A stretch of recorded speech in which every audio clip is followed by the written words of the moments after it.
Welcome to my Empower Your Business Growth Through Effective Delegation as a Small Employer. I appreciate you giving time to listen to this, and I hope that you get a lot out of it. It would be great if you could share what your role is and where you are located and any particular issues that you find with delegation. Okay, that's really interesting. Thank you for your insights, and it's good to see that you struggle with knowing when to delegate, how to assess the right situation and much more. So we're going to start. I'm going to turn my camera off because the internet is really playing up for me at the moment. So I'm hoping that by turning it off, it won't throw me out partway through this session. Okay, let's begin.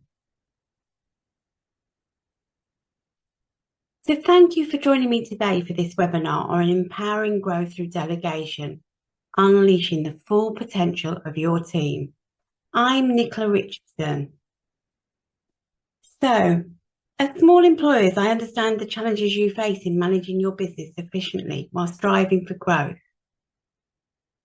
Today, we will delve into the power of delegation and how it can transform your approach to leadership and team management.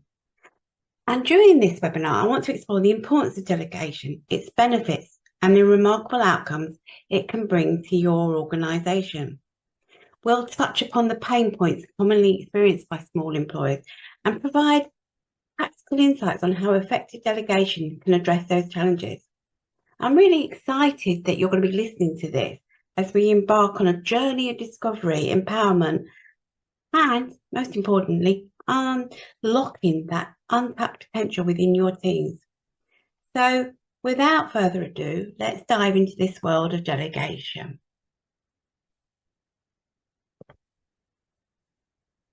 I love this. Delegation is the key that unlocks the collective potential of your team and propels your business towards extraordinary success. So, my goal is to provide you with valuable insights and actionable strategies that you can implement right away. I'm tapping into my over 30 years of leading and managing teams, and now my 7 years of helping employers build a high-performing team. So I've worked with small and large organisations. Throughout my period of my career, I took part in many training courses on team building, management and leadership, difficult conversations, you name it. I studied with the Chartered Management Institute and I obtained 2 level 7 diplomas while in the latter part of my career working for an employer. And one was in strategic leadership and management and the other was in professional consulting. And I use that knowledge and use very much the Chartered Management Institute to share the best ways forward for you as a business. So as you can see, we're going to look at why delegate, the benefits of delegation, the signs delegation is needed, because quite often we can miss these, and the barriers to effective delegation, how to do the delegation, and then some effective delegation tips to make it work even better. So moving on, this definition is from the Chartered Management Institute. So delegation is about entrusting others with appropriate responsibility and authority for the operation and/or accomplishment of certain tasks or activities. More simply, it's about getting someone else to do part of your job, a job that is your responsibility, but need not be done by yourself. And we get really stuck into this sometimes where we don't want to let go. As we go through, you'll find that you will get tips that can help you release and let go, so that you have the time to do the jobs that are more important. So as small employers, we often wear multiple hats and handle numerous responsibilities.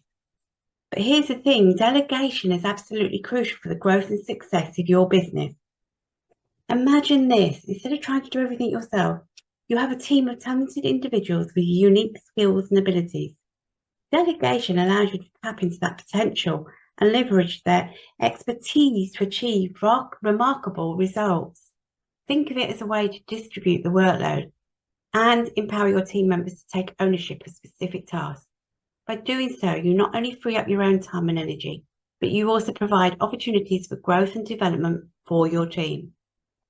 Now, you're going to probably wonder why delegation is so important, especially for small employers like yourself. Well, the answer is really simple. It allows us to do more with the resources we have. By effectively delegating tasks, we can focus on strategic activities that drive business growth, such as planning, innovation, and building relationships with clients. Delegation enhances productivity by ensuring that tasks are completed efficiently and in a timely manner. It's really about tapping into those diverse skills and strengths within your team to achieve that collective success. So I would ask you to embrace the power of delegation and unlock the true potential of your team. Together, you can take your businesses to new heights and create an environment where everyone thrives. So let's continue your journey into the world of delegation. So the benefits of delegation. And these are quite exciting, really, because it has a positive impact on your teams and business. When we embrace delegation, incredible things start to happen. Firstly, delegation increases our team's capacity. By distributing tasks and responsibility, we expand our collective capabilities. Suddenly, we can take on more projects, serve more clients, and accomplish more than we ever could do alone. Delegation enables you to achieve greater output and handle larger workloads effectively. Another significant benefit of delegation is that it encourages innovation. When you involve in others in decision-making and problem-solving, you really open the door to new perspectives and ideas. Each team member brings their own unique experiences and insights, fosters a culture of innovation. It's amazing how diverse minds can come together to create groundbreaking solutions. Furthermore, delegation plays a vital role in building trust and boosting morale within our teams. When we delegate tasks to our team members, it shows that we trust their abilities and believe in their potential. This act of trust is a powerful motivator. It will empower your team members and it will instill a sense of ownership and responsibility. So as a result, morale soars and you create a positive work environment where everyone feels valued and engaged. By delegating, you not only unlock your team's potential, but you also build strong relationships based on trust and respect. Your team members will feel empowered, knowing their contributions matter and that you trust them to take on important tasks. So let's get ready to harness those benefits as you explore the strategies and best practices for effective delegation. Let's continue. So let's take a moment to identify the signs that indicate when delegation is needed as small employers. It's really important that you recognise these signs to ensure the smooth operation of your business. And the first sign is feeling overwhelmed. I think we've all experienced those moments when the to-do list seems never-ending and our time and energy is stretched thin. If you find yourself in this situation, overloaded with tasks and struggling to keep up, it's a clear indication that delegation is necessary. And next we come on to bottlenecks and delays. If you notice that projects are consistently being delayed or hindered because you're the bottleneck, it's time to redistribute the workload. Your involvement in every decision or task can slow down progress and impede the growth of your business. By delegating responsibilities, you remove those bottlenecks and you ensure smoother workflows. Lastly, I'd ask you to consider the skill gaps within your team. As small employers, you have team members with diverse talents and capabilities. If there are tasks that require specific skills and you have team members who possess those skills, it's really a clear opportunity for delegation. By delegating these tasks to the right individuals, you ensure they are completed more efficiently and effectively.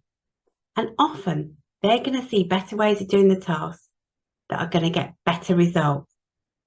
So recognising these signs is crucial for maintaining a healthy work-life balance, preventing you from getting into burnout or other team members, and unleashing the full potential of your team.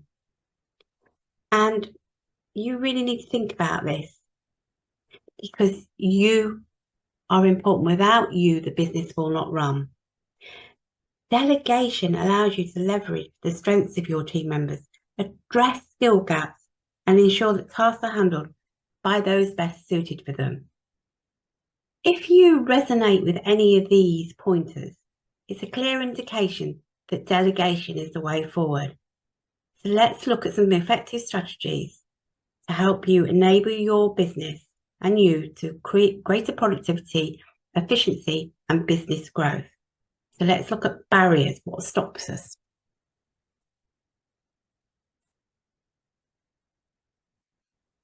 So we're looking at some common barriers that hinder effective delegation. Understanding and overcoming these barriers is crucial for successful implementation.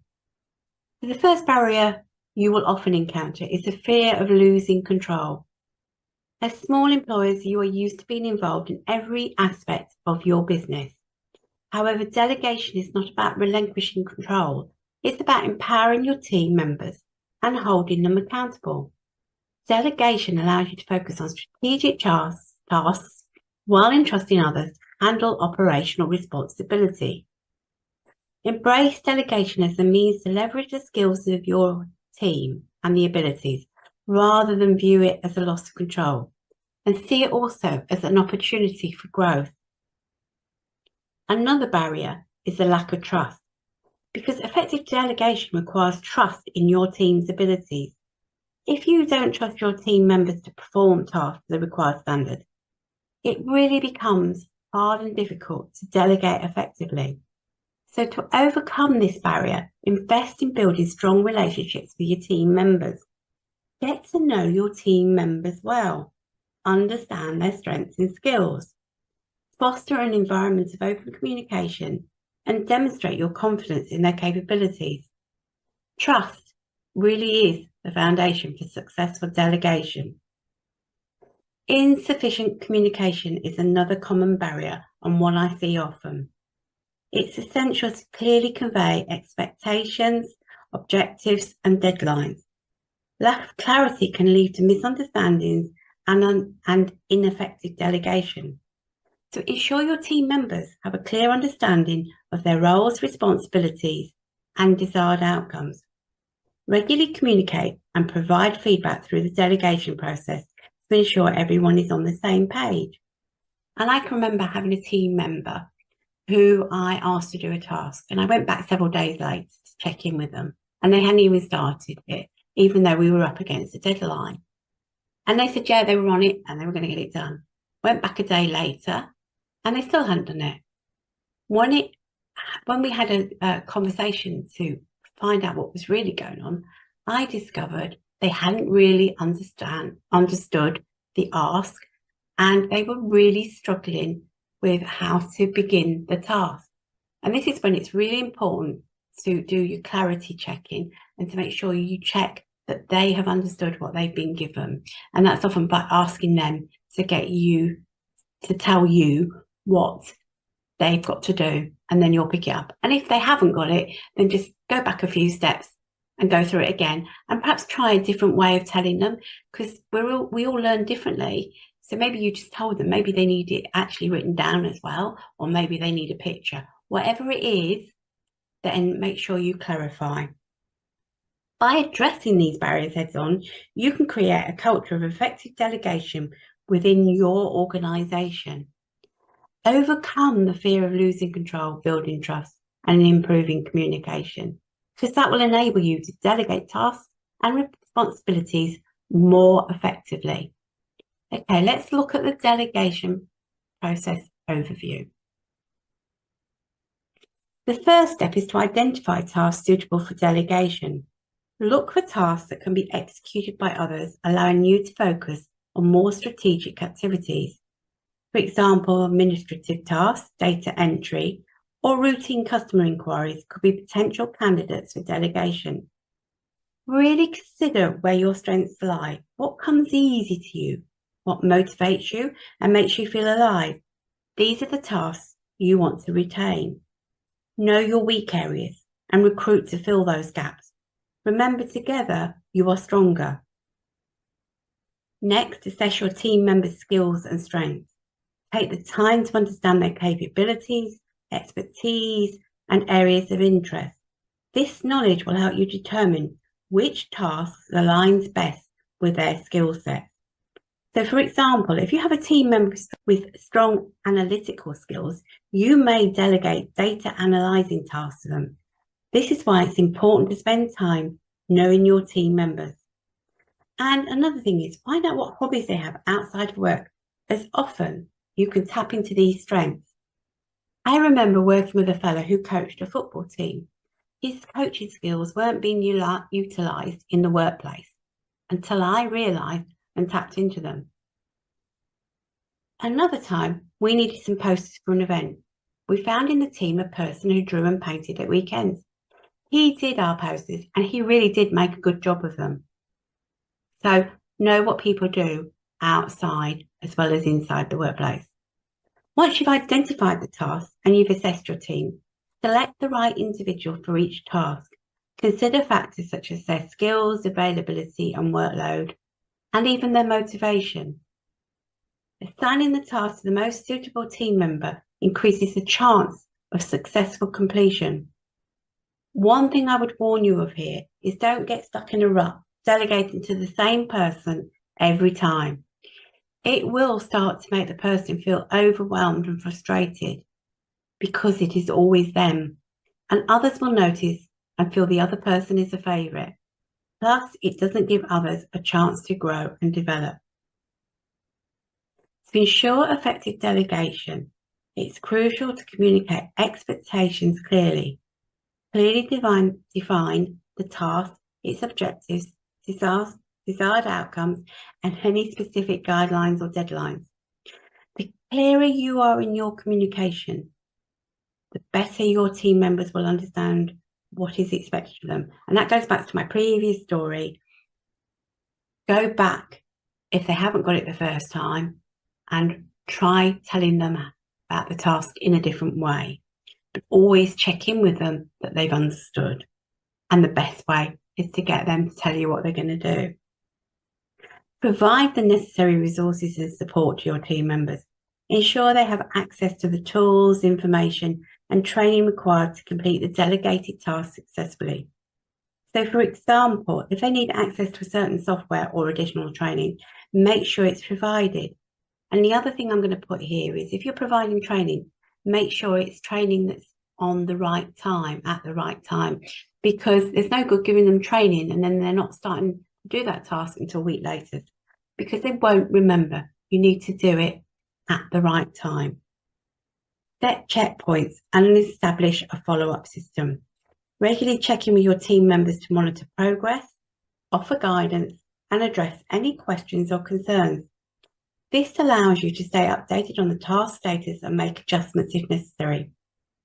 And when checking in, don't necessarily expect the person to complete the task the same way as you. What really matters here is the outcome, not how they do it.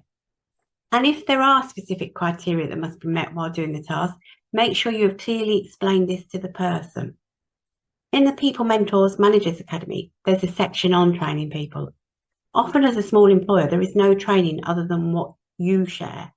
And in this academy, I discuss how you can get training in place so it's not you having to train that person every time, which is really a massive workload. So taking that off really helps. Finally, provide constructive feedback and recognition. When the task is completed, offer feedback that highlights their strengths and areas for improvement. Recognise and appreciate their efforts, acknowledging their contribution to the team's success. This feedback and recognition reinforces the value of their work and motivates them to continue performing at the best. In the People Mentors Managers Academy, we look at feedback in more detail and look at how different people respond to different approaches. And part of what we do in that as well is we look at how you can do a review with your team member when you're doing the feedback, so that you're both finding out how you went, because how you gave that task may well need to change for the future. You may need to try sharing it in a different way, and getting that feedback back from your team member will really help you improve as well. And keep it positive. Do what went well and what could have been even better, because that has a much more positive, upbeat way and makes people feel like they can open up. By following this delegation process, you can ensure a smooth and successful transition of tasks to your team members. Remember, effective delegation is not just about assigning tasks.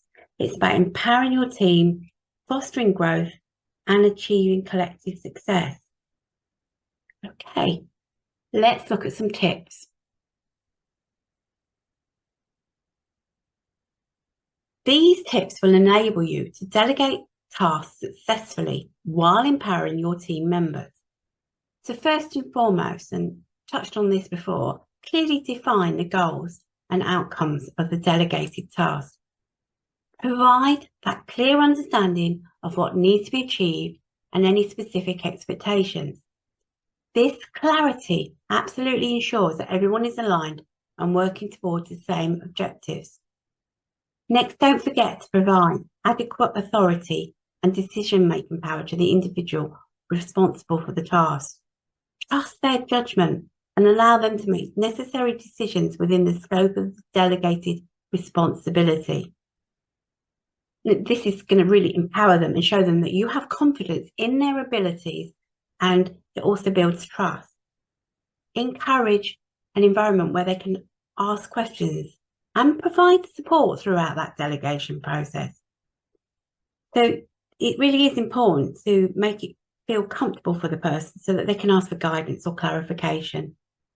By being accessible and offering assistance, you foster a sense of collaboration and you ensure that tasks are executed effectively. Take into consideration their existing responsibilities and capacity and their capabilities. Overburdening someone with too many tasks can lead to burnout and compromise the quality of work. Distribute tasks evenly, allowing for a manageable workload.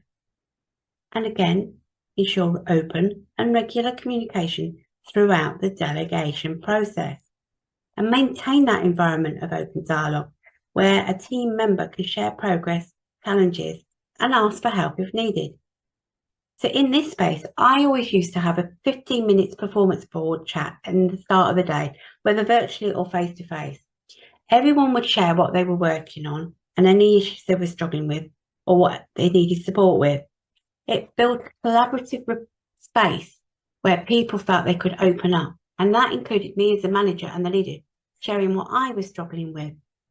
Often ideas came out on how to solve an issue, or someone would say, I have a contact who I can go to.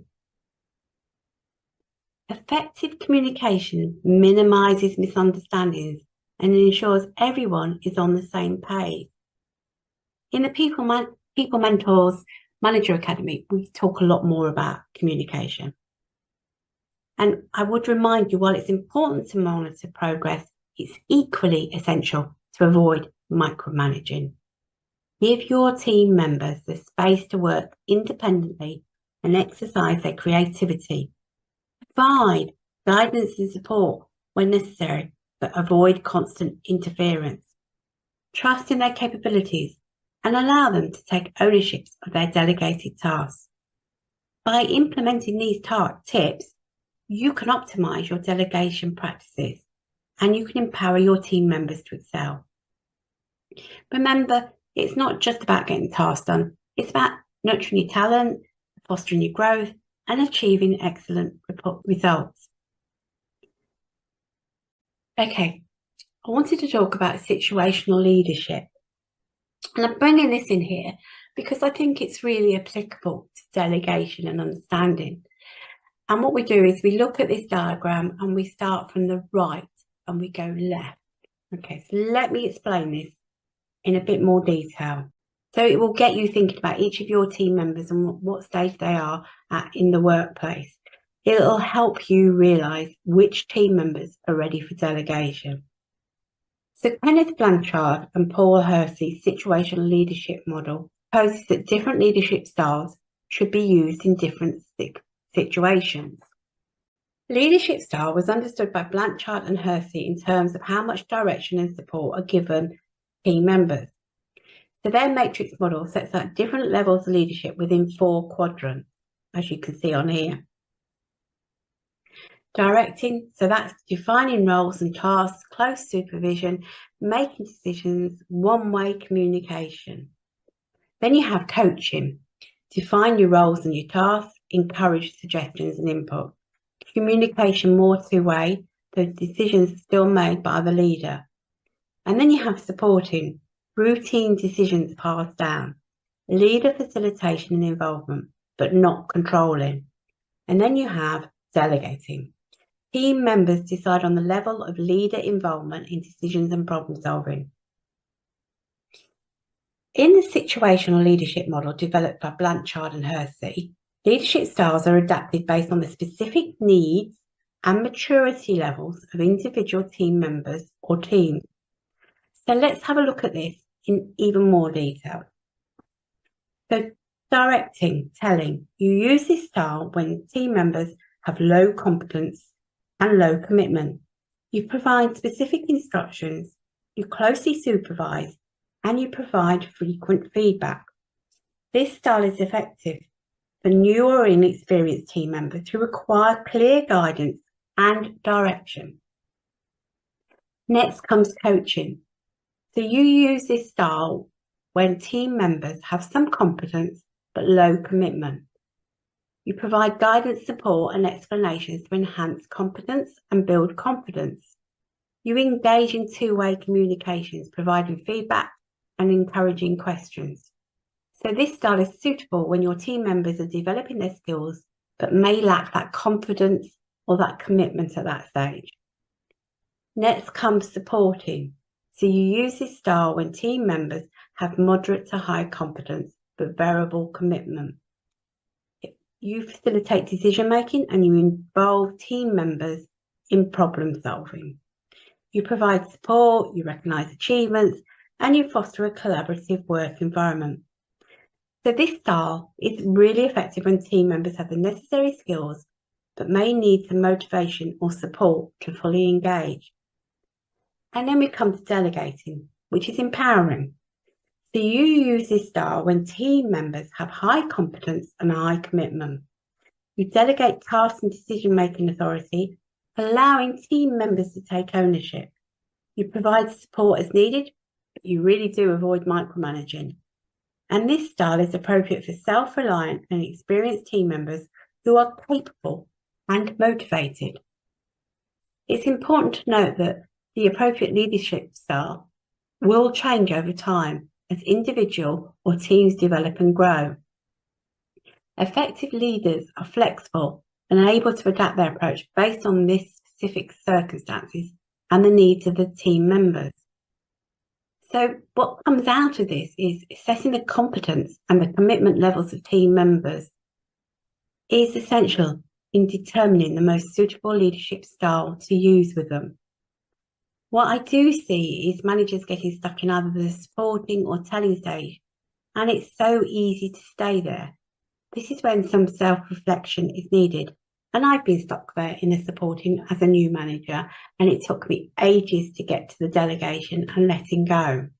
I was in the workplace a few years back, and I sat next to another manager, and they had set their team some tasks to do and delegated it all to them. I remember that she'd given these instructions, and then the team kept phoning because they were unclear. They weren't sure what they were trying to do. They were all experienced team members, but they were trying to make sure they did it the way she wanted them to do it. After listening to it several times, I suggested that perhaps the person would be better moving to a coaching style. So asking the team members how they thought they would do it, asking them what they could use, because then that gets them thinking and then they start building initiative. And she did that, and they then got on with the task okay. So this model is useful to analyse your leadership needs for the situation you're in so that you can select the appropriate leadership style to use. So a common example is supporting a new member of staff. The manager's approach may move from right to left along the path through each quadrant as the new team member develops their skills, knowledge and confidence. A similar approach may be taken with a current employee taking on a new task or with a team. Okay, so now let's look at delegation's role in business growth. And if you've got any questions, please do, come back to me and ask either by DM or emailing me back. Okay. So let's explore the vital role that delegation plays in driving business growth. And I think you've probably already got wind of this, but I just want to reinforce this. So delegation isn't just a task distribution mechanism. It's a catalyst for transformative outcomes within your organisation. By leveraging the collective skills and talents of your team, you unlock the potential for increased productivity and efficiency. When you delegate effectively, you tap into the diverse expertise and capabilities within your team, enabling you to accomplish more in less time. Each team member brings their unique strengths, allowing you to tackle complex challenges and deliver exceptional results.